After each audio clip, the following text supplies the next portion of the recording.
আসসালামু আলাইকুম আপুরা, আশা করি সবাই ভালো আছে। আলহামদুলিল্লাহ আমিও ভালো আছি। যে যেখান থেকে আমার ভিডিওটি দেখছো সবাই একটি লাইক কমেন্ট শেয়ার করে দিও প্লিজ, সাথে একটা সাবস্ক্রাইব করে দিও। এই যে দেখো, আমি কিন্তু নেল কাটার দিয়ে আমার পালা মুরগির চামড়াটা বেছে নিলাম। আর সবসময় আমি নেল কাটার দিয়ে এই কাজটা করি, প্রায় 7-8 বছরের উপরে হতে পারে হবে যে আমি নেল কাটারটা ইউজ করছি। আর এখন এই কাজগুলো করতে করতে নেল কাটারের ধারও চলে গেছে, নেল কাটারটা পুরনো হয়ে গেছে, একটা নতুন কিনতে হবে। তবে তোমাদের সাথে শেয়ার করার উদ্দেশ্য হচ্ছে এটাই যে নেল কাটার দিয়ে কিন্তু চামড়াটা সুন্দরভাবে বাছা যায়। আর আমি এই কাজটা নেল কাটার দিয়ে করি, তোমরাও ইচ্ছা করলে ট্রাই করতে পারো যে নেল কাটার দিয়ে কেমন। কারণ আমরা কম বেশি সবাই কিন্তু মুরগির চামড়া খেতে পছন্দ করি, তবে এটা সবাই আর কি বলি না। তো খেতেই যেতে হবে, যদি কষ্টটা একটু কম হয় তাতে সমস্যা কি। তো সেই জন্যই তোমাদের সাথে একটু শেয়ার করা।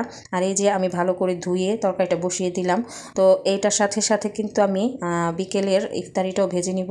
তো বিকেলে ঘরেই আমি ভাজাভুজি করি, কারণ দেখা যায় আমি বিয়ের পর থেকেই দেখছি আমার শাশুড়ি মা ঘরেই ইফতারি ভেজেছেন, আর বল ভর্তি ইফতারি ভেজেছেন। সবাই কিন্তু আমরা ইফতারি খাওয়ার আগে দু একটা ভাজাভাজি খাই, যেমন পেঁয়াজু আলুর চপ, যে যেটা পছন্দ করি সেটা তুলে রাখি।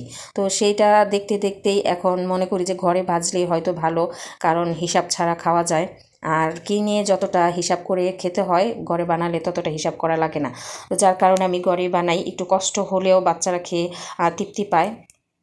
এই তো আমার ভাজাভাজি শুরু হয়ে গেছে ইফতারির। আর তোমাদের ভাইয়ার জন্য আমি মাত্র একটা টমেটো নিয়েছি, 5 পিস করেছি।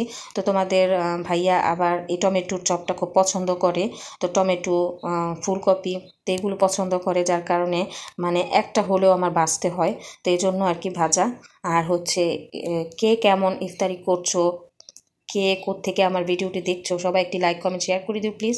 আর তার সাথে সাথে রোজার সময় সংযত থাকার জন্য সবাইকেই বলবো যেন আমরা সবাই রোজার সময় একটু সংযত থাকি, ধৈর্য সহকারে সবার সাথে কথা বলি।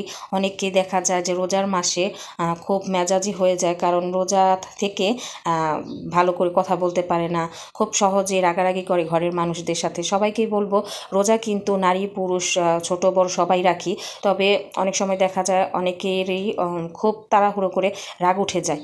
তবে এটা করা মোটেও উচিত না। রোজা মানে সংযতর সাথেই সব কিছু করতে হবে। আর এই যে তোমাদের ভাইয়া বিকেলের জন্য কিছু ফ্রুট এনেছে, তো বলছিলাম যে তোমাদের ভাইয়াকে যে আজকে আপেল, কিছুটা কলা, আর হচ্ছে মানে একটু ফল ফ্রুট নিয়ে আসতে। তো এইদিকে দেখি তোমাদের ভাইয়া আপেল না নিয়ে এসে খেজুর নিয়ে আসছে 2 রকমের, আর জিলাপি। আর সন্ধ্যায় একটু চা খাওয়ার জন্য চা পাতা, চিনি, দুধ, আর হচ্ছে এই যে ভোরাতের জন্য দুধ নিয়ে আসছে। তো এই তো আর কি, সবাই ভালো রোজা রাখো, সংযত থাকো। আল্লাহ হাফেজ।